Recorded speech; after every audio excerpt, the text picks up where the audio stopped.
안녕하세요. 영화나의 책라디오에 오신 여러분 반갑습니다. 7월이 시작됐고 2025년의 절반이 지나갔습니다. 구독자 여러분은 올해 상반기 어떻게 보내셨나요? 저의 올해 상반기는요, 여태 해보지 않았던 새로운 경험들을 하면서 약간의 용기가 필요했던 도전을 하는 기간이었어요. 예전 같았으면 그런 새로운 경험들이 부담과 스트레스로 다가왔을 텐데, 이번 경험들은 뭔가 제 가슴을 뛰게 만드는 좀 긍정적인 압박감이랄까요? 좀 그런 느낌으로 다가왔고, 그래서 나름 뿌듯한 상반기를 보냈다는 생각을 했습니다. 하반기에도 그동안 제가 하지 않았던 것들 조금씩 도전해보고 시도하면서 저만의 스토리, 콘텐츠, 창작물들을 하나하나씩 쌓아가 볼 생각입니다. 물론 당연히 계획해 놓은 것들 중에 잘 해내지 못한 것도 있거든요. 그런데 또 다시 힘을 내서 천천히 앞으로 나아가야겠죠. 우리 구독자 여러분께서도 그런 마음으로 올 하반기 시작하셨으면 좋겠습니다. 오늘은 75번째 책을 소개해드리는 날입니다. 오늘의 책은 어른의 행복은 조용하다입니다. 오랜 기간 베스트셀러였던 워낙 유명한 책이라 아시는 분들도 많으실 텐데요. 이 책이 지난해 11월에 출간이 됐거든요. 그런데 벌써 이미 41쇄를 찍었습니다. 대단하죠? 제 채널을 오랫동안 봐오신 분들은 아시겠지만 사실 저는 베스트셀러라고 해서 무조건 소개하진 않아요. 제 독서 성향 자체도 베스트셀러를 꼭 챙겨서 읽어보는 그런 스타일은 아닌데, 왜 그럴 때 있잖아요. 한동안 책꽂이에만 꽂아두고 읽지 않다가 어느 날 갑자기 그 책 표지에 적혀있는 한 문구가 눈에 확 띄면서 야, 이거 지금 당장 읽어야겠다 라는 생각이 들 때가 있죠. 저는 그게 바로 그 책과 내가 만날 운명적인 타이밍이라고 생각하는데, 지난 봄에 사뒀던 이 책 표지에 있는 이 문구가 얼마 전에 제 눈길을 확 사로잡았습니다. 삶에서 도망치지 않는 것이 얼마나 대단한 건지 넌 모르지. 올해 상반기를 보내고 하반기를 시작하려 하는 지금, 저에게도, 그리고 혹시 좀 지쳤을지도 모를 우리 구독자 여러분께 이렇게 위로와 힘을 주는 책을 읽어드려야겠다는 생각이 들었습니다. 저자는 인스타그램 계정을 통해서 사람들을 잔잔하게 위로하는 게시물을 올리는 것으로 글을 쓰기 시작했는데요. 그걸 계기로 이전에 이미 2권의 힐링 에세이를 출간하면서 많은 독자들의 사랑을 받아왔고요. 이 책은 3번째 에세이입니다. 친구의 성공에 내 마음이 자꾸만 작아지고 피곤해 죽겠는데 잠은 잘 오지 않는 내 자신을 보면서 왜 열심히 살수록 행복이 아닌 피로가 늘어날까? 행복해지려고 사는 건데 왜 불행만 늘어날까? 라는 의문을 던지면서 저자는 이 책을 쓰기 시작했습니다. 이 책을 읽으면 당신도 당장 행복해질 수 있습니다. 도 아니고, 이 책을 읽으면 당신의 인생이 드라마틱하게 변할 겁니다. 또 물론 아니지만, 남들과의 비교에서 벗어나 그래도 내 인생 나쁘지 않구나 라는 마음을 더 자주 가질 수 있는, 행복이 더 많은 삶이 아닌 불행이 더 줄어든 조용한 어른의 행복에 대해 저자는 이야기하고 있습니다. 마음을 울리는 좀 울컥하는 문장들이 많아서 밑줄을 그으면서 또 좋은 문장 몇 개는 저는 적어두면서 읽었는데요. 머리랑 마음이 좀 복잡할 때, 사람에게 지칠 때, 또 사회생활이나 직장생활 하면서 치일 때 읽으면 좋은, 너무 무겁지 않은 문장들이 가득하니까요. 오늘 낭독을 듣는 분들에게도 위안이 되지 않을까 싶습니다. 자, 그럼 지금부터 함께 들어보시죠. 섬세하다는 건 남들보다 서너 배쯤 큰 감정 안테나를 갖고 사는 것과 같다. 겨울 냄새, 봄 냄새와 같은 계절의 향을 느낄 수 있는 삶을 말하며 간만에 본 부모님의 약해짐도 눈치 좋게 알아채는 기특함을 말한다. 그래서 이들은 언제 어디서나 공감의 선봉대장 역할을 한다. 친구들의 무너짐에 울고 위로하는 건 이들이 가장 잘하는 일이다. 가족들의 안 좋은 감정 역시 모두 이들의 차지다. 회사에서도 학교에서도 마찬가지다.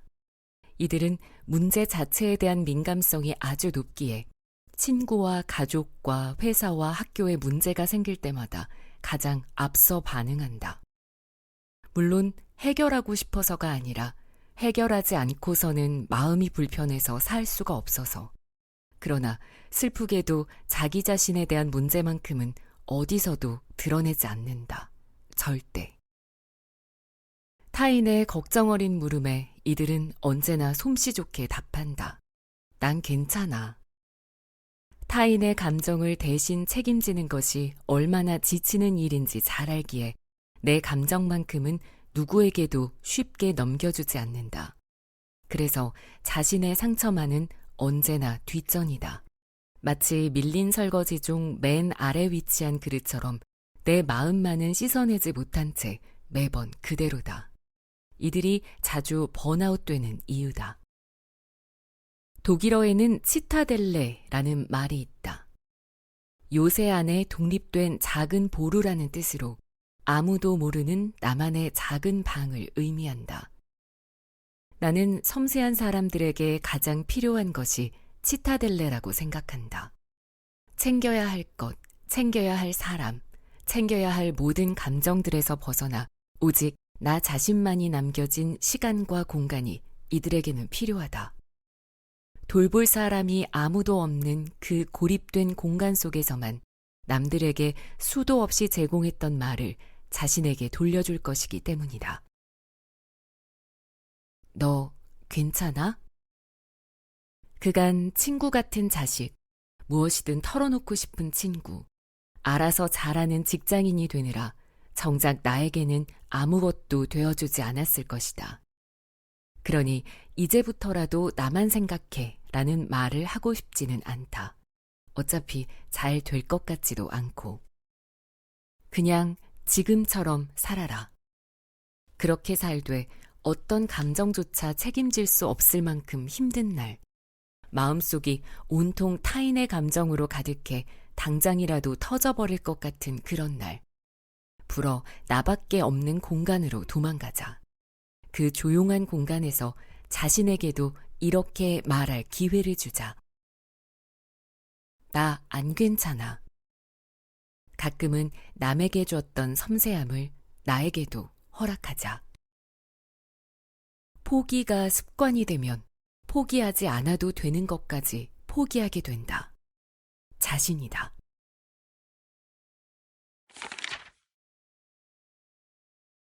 요즘은 하늘이 까말 때 출근해 하늘이 까말 때 퇴근한다. 어제와 오늘의 차이가 희미해져 어제가 진짜 어제인가 멈춰서 생각해보지만 잘 모르겠다. 시간 아까우니 일단은 또 앞으로 걷는다. 힘들다는 느낌은 남아있다. 피곤하다는 생각도 있고 조금이지만 그만두고 싶다는 감각도 있다. 인스타그램에서 200충, 300충이라는 단어를 봤다. 한 달에 고작 200만 원, 300만 원 버는 벌레. 가슴이 꽉 차는 답답함에 문득 옆을 돌아봤다. 지하철 광고판에 걸린 연예인이 보였다. 나도 저런 삶을 살고 싶었다. 생일이라는 이유로 축하해주는 팬이 있고 방송에 나오는 것만으로도 갈채를 받는 그런 유형의 인간이 되어보고 싶었다. 쨍한 스포트라이트를 받고 싶었는데 남은 건 흐리멍덩한 모니터 불빛뿐이었다. 그런데 모니터 불빛에서도 비타민 D가 나올까? 빛은 빛이지만 아무래도 햇빛이 아니라 LED이니 좀 무리려나? 혼자 생각하다 미친놈 하고 짐을 싼다. 집으로 돌아오는 길 막연히 이런 생각을 했다. 누가 나 좀 위로해주면 좋겠는데. 누가 있을까 머릿속을 헤매봤지만 참 아무도 없지. 그렇다면 나라도 해줘야겠다. 해서 낯간지럽겠지만 이제부터 나올 내용은 내가 나에게 해주는 위로의 말이다. 삶에서 도망치지 않는 것이 얼마나 대단한 건지 넌 모르지. 앉을 자리가 없는 역에서 매일 출근하는 것과 간신히 생긴 자리를 할머니에게 양보해드리는 것. 상사가 튀긴 끈적한 침도 매일 새 것처럼 세수하고 털고 일어나 게으름 피우지 않고 모니터를 켜고 신발끈을 묶고 출근 도장을 찍는 그 삶이 사실 얼마나 굉장한 인생인지 넌 모를 거야. 인생의 의미를 잃어도 누군가의 성공에 까무룩 자존감이 무너져도 꿋꿋이 일어나 제자리로 향하는 너를 응원해. 도망치지 않는 것도 능력이야. 빌어먹을 인생에 정직하게 부딪히는 너도 충분히 대단한 사람이야.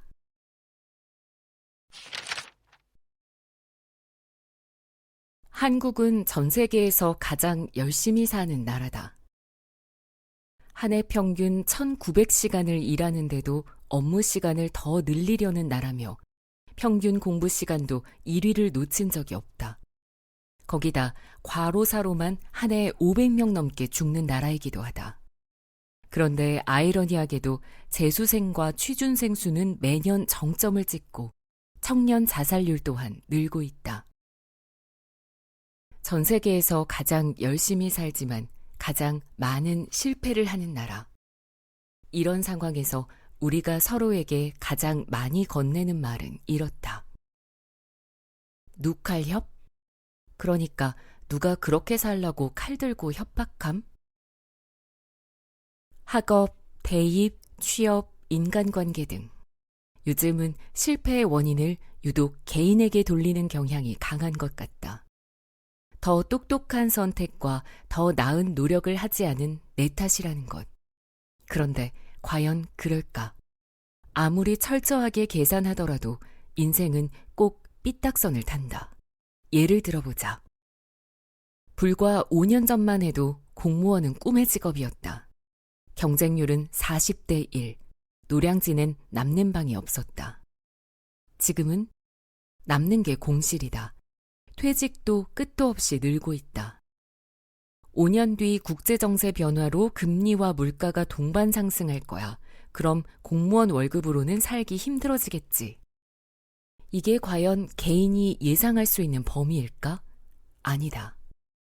그냥 그때도 지금도 우린 현재의 내가 내릴 수 있는 최선의 선택을 하고 최선의 노력을 하며 살고 있다. 그럼에도 불구하고 인생은 실패할 수 있을 뿐이다. 그 어떤 것도 아닌 운 때문에. 2020년 배우 오정세 씨는 남자조연상을 수상하며 이렇게 말했다. 100편의 작품을 하는 동안 어떤 작품은 성공하고 또 어떤 작품은 심하게 망했습니다. 분명 똑같이 열심히 했는데 결과는 전혀 달랐죠. 돌이켜보면 내가 잘해서 잘된 것도 내가 못해서 망한 것도 아닌 것 같아요. 그런 면에서 세상은 참 불공평합니다. 열심히 자기 일을 하며 산다고 똑같은 결과가 주어지는 건 아니니까요. 그러니 여러분 자책하지 마십시오. 세상엔 여러분 탓이 아닌 실패도 많습니다. 그냥 계속 하다 보면 평소와 똑같이 했는데 생각지도 못했던 위로와 보상이 찾아올지도 몰라요. 저에게 동백이가 찾아온 것처럼요. 그의 말처럼 절망이 넘치는 시대, 우린 좀 더 운의 힘을 믿어야 한다. 최선의 선택을 하고 최선의 노력을 해도 원하지 않는 결과를 얻을 수 있다는 당연한 진실을 받아들여야 한다. 실패는 온전히 당신의 것이 아니다.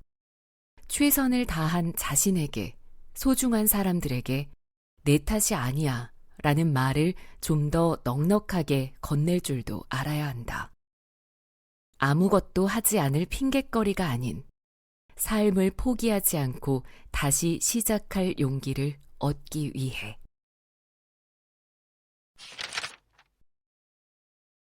말투에는 그 사람이 가진 온도가 드러난다. 자신과 맞지 않는 취향에 이상하다라는 말로 거리두는 사람이 있는가 하면 독특하다라는 말로 포용하는 사람이 있다. 이 짧은 순간에도 우린 그 사람이 세상을 대하는 체온을 느낄 수 있다. 무엇이 맞고 틀린지를 떠나 무엇이 더 따뜻한지를 느낄 수 있는 것이다. 또한 살다 보면 말투에 배려가 묻어있는 사람을 만날 때도 있다. 덕분에라는 말을 자주 쓰는 사람들이다. 너 덕분에 재미있게 놀았다. 너 덕분에 덜 슬퍼졌어. 그래도 너 덕분에 더 웃을 수 있었어. 라며 자신을 웃게 해준 소중한 경험들을 상대의 공헌으로 기껍게 돌려주는 사람들이다. 그래서 이들과 함께하면 내가 조금은 더 괜찮은 사람인 게 아닐까 하는 생각이 든다. 젠장, 사람은 참 바보 같아서 말 한마디에도 하루가 맑아지나 보다. 마지막으로 나는 행복의 틀이 없는 사람들과 만나는 것을 좋아한다. 멀잖아, 비싸잖아, 힘들잖아. 매 순간 해야 할 이유보다 하지 않아도 될 이유를 먼저 떠올리는 사람이 아니라 가끔은 길을 잃을 줄도 아는 사람들을 말이다. 이들의 말투에는 삶에 대한 기대가 여전히 담겨 있어 마른 내 심장도 두근거리게 한다. 한번 해볼까? 해보지 않은 것에 섣부른 마침표를 찍지 않고 꾸준히 물음표를 던지는 그들을 보며 나는 내 인생에서도 아직 할 것이 남아있다는 기대감을 느낀다. 삶에 쉽게 담쌓지 않겠다는 의지를 또 한 번 불태우게 된다. 이렇듯 사람의 말에는 그가 가진 참 많은 것들이 드러난다. 내가 세상을 어떻게 바라보고 느끼고 해석하고 결론 짓는지는 의외로 내가 평소 쓰는 말투에 담겨 있다. 마치 어릴 적 방학 숙제로 해간 양파 실험처럼 좋은 말, 예쁜 말을 더 많이 듣고 뱉은 나일수록 마음의 크기 역시 잘 자라게 됐다. 예쁘게 세상을 바라보기 위해서는 먼저 예쁜 말을 써야 했다. 요즘은 거짓말을 꽤 많이 한다. 과장 역시 자주 한다. 기분이 마뜩자는 상황에서도 독특하네 라고 결국 감탄하곤 한다. 자존심을 부리고 싶은 상황에서는 깔끔하게 미안하다 사과해보기도 한다. 또한 가끔 주어지는 이벤트 같은 새로움들을 어차피 똑같다고 요약하기보단 그래, 한번 해보자 라고 기대감을 더 많이 비춰보곤 한다. 나는 내 마음과 생각과 감정을 속이기 위해 부단히도 세상과 나에게 선언하고 있는 중이다. 오늘도 세상은 멋지다고. 삶을 예쁘게 바라보는 사람이 되고 싶다. 매사 긍정적으로 살아가고 매일은 아니더라도 자주 행복한 사람이 되고 싶다. 그러기 위해 나는 25년 전 초등학생 때의 내가 양파에게 해준 것처럼 나를 속이고 또 달랠 것이다. 걱정 마. 오늘도 멋진 일이 일어날 거야. 그렇게 내 세상은 조금 더 예뻐질 것이다.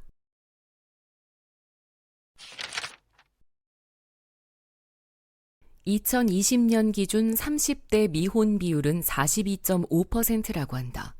30대 남녀 100명 중 최소 42명은 결혼을 하지 않았다는 이야기.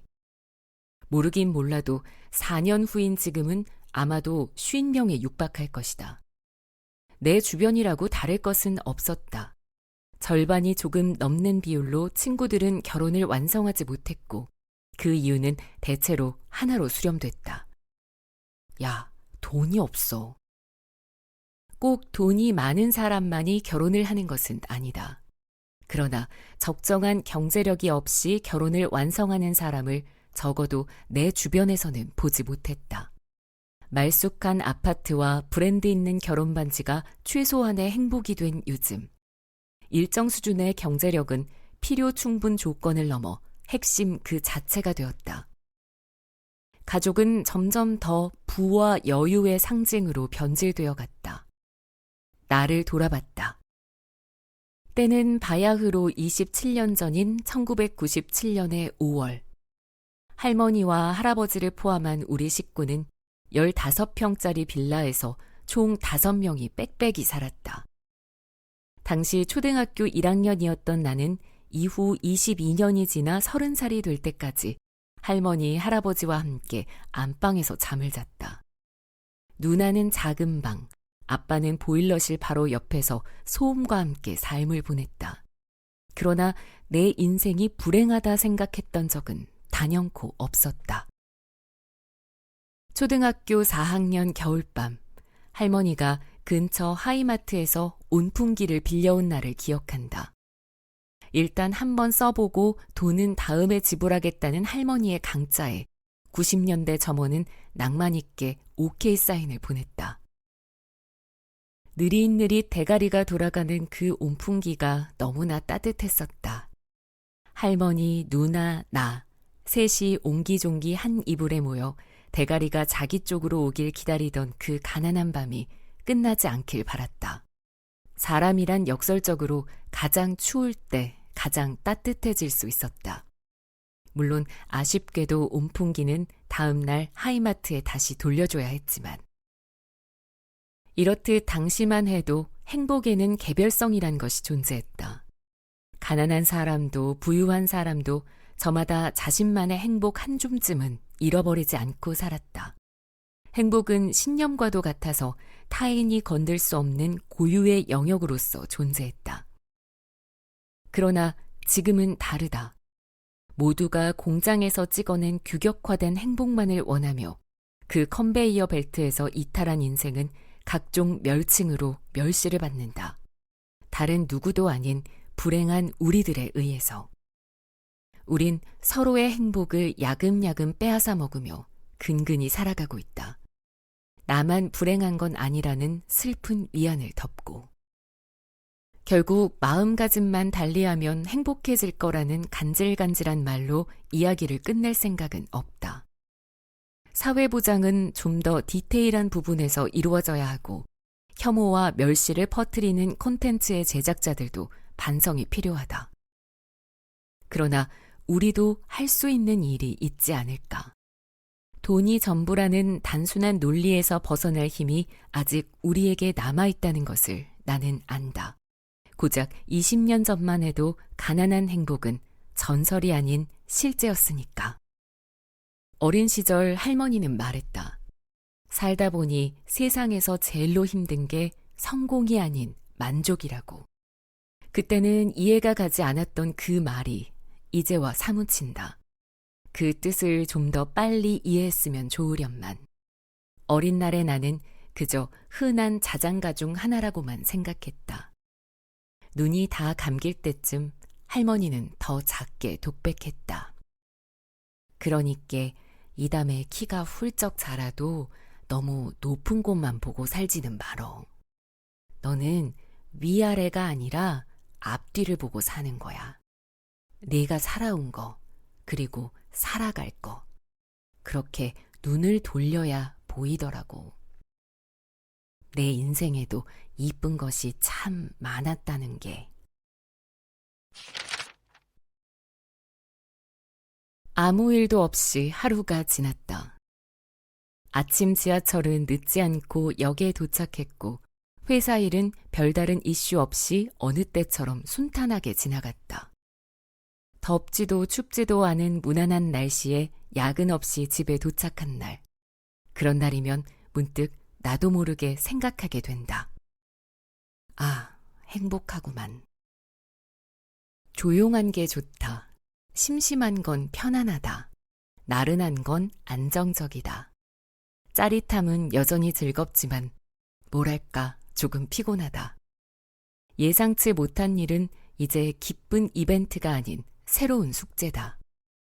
어제와 같은 하루가 나쁘지 않다. 즐거워할 일은 없지만 실망할 일도 없는 이 일상에 감사하게 된다. 나도 이제 어른이 다 됐나 보다. 태수, 별일 없지? 간만에 전화를 걸면 할머니는 꼭 이렇게 물어보셨다. 바로 일주일 전에 통화했는데 무슨 일이 생겨. 아무 일도 없어. 어릴 땐 자랑할 일 하나 없는 내 하루들이 괜히 창피해서 불쑥 화를 내기도 했지만 이제는 편안히 답한다. 응, 다행히 별일 없지. 정말 다행이다. 나와 내 가족과 연인과 친구에게 별일 없는 하루가 이어져서. 어른의 행복은 조용하다. 짜릿함보다는 안도감에, 특별함보단 일상적임에 더 가깝다. 아무 탈 없이 일할 수 있어서, 아픈 곳 없이 가족과 통화할 수 있어서, 희망은 없어도 절망도 없이 내일을 또 살아갈 수 있어서 행복할 수 있는 게 지금의 내 삶이다. 누군가는 그토록 조용한 인생에서도 행복을 발견할 수 있냐고 묻겠지만, 물론. 조용함은 웃을 일이 없는 상태가 아니라 울 일이 없는 상태니까. 기쁜 일이 없는 하루가 아니라 나쁜 일이 없는 하루니까. 아무 일도 없이 지나간 이 조용한 하루들은 우리 인생의 공백이 아닌 여백이니까.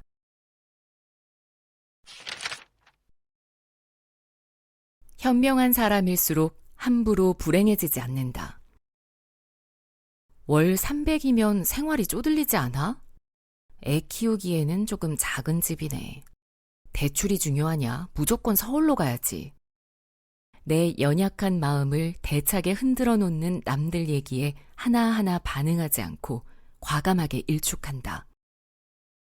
내 일은 내가 알아서 할게. 쉽게 링 위로 올라가 주지 않는 것이다. 그래서 현명함이란 의외로 행복의 양을 늘리는 것보다 불행의 양을 줄이는데 더 많이 쓰인다. 일단 한번 불행으로 물든 마음은 어떤 행복으로도 쉽게 퇴치되지 않기 때문이다. 월급날이어도 승진을 해도. 아니, 원하는 모든 목표를 다 이뤄내도 가족이 아프면 절대 행복해질 수 없듯. 불행은 행복에 비해 너무 강하고 구체적이다. 행복이 상상이라면 불행은 일상인 것이다. 어른이 될수록 불행에 대한 수비력이 더 중요해지는 이유다. 그런데 솔직히 말이 쉽지. 내 방까지 따라와 스마트폰으로 불행 노래를 부르는 세상에서 나만 똑똑해지는 게 어디 쉬운 일인가. 사람 3명만 있어도 없는 호랑이도 만든다는데. 나 하나 불행하게 만드는 것쯤은 세상에게 일도 아니다. 해서 나는 어쩔 수 없이 주기적으로 스마트폰에게서 달아난다. 경황 없이 불행이 찾아올 때마다 불이 나게 스마트폰을 끄고 방문을 닫고 공책을 펴서 석석 적는다. 내 인생이 진짜로 그렇게 불행해? 30분이고 1시간이고 아니 몇 날 며칠이고 홀로 답을 적는다. 그러다 보면 대체로 답이 간단해진다. 내 인생은 생각만큼 불행하지 않고 생각보다 행복하다. 나는 불행해서 불행한 것이 아니라 불행하다고 하니 불행했기 때문이다. 부족했던 건 행복의 양이 아니라 일종의 기준점이었다. 그래서 요즘은 불행이 발견되면 일단 연필로 기준점을 긋는다. 거기서 통과하지 못한 것들은 절대 불행으로 등록해주지 않는다. 이게 내가 불행을 수비하는 방식이다. 사람이란 의외로 행복 없이도 행복할 수 있다. 불행하지 않은 것만으로도 우린 행복감을 느낄 수 있고 충분한 만족감도 얻을 수 있다. 그래서일까? 이제와 누군가 내게 행복이 뭐냐 묻는다면 이렇게 답하고 싶다. 불행이 없는 상태. 행복이란 짜릿함만 있는 것이 아니기에 편안함과 안도감, 안정감과 잔잔함, 깊은 밤 고민 없이 잠들 수 있는 감사함 또한 우린 행복이라 이름 붙일 수 있기에. 그러니 부쩍 불행하다는 기분이 자주 든다면, 나만 뒤처진 것 같다는 생각에 괴로워질 때가 많다면 조용한 곳으로 들어가 스스로에게 한 번만 물어보자. 내가 정말로 그렇게 불행해? 세상이 주는 답에 잠시만 가위표로 반창고를 붙여보자. 행복이란 귀를 열 때보다 귀를 닫을 때 오히려 더 잘 찾아오니까.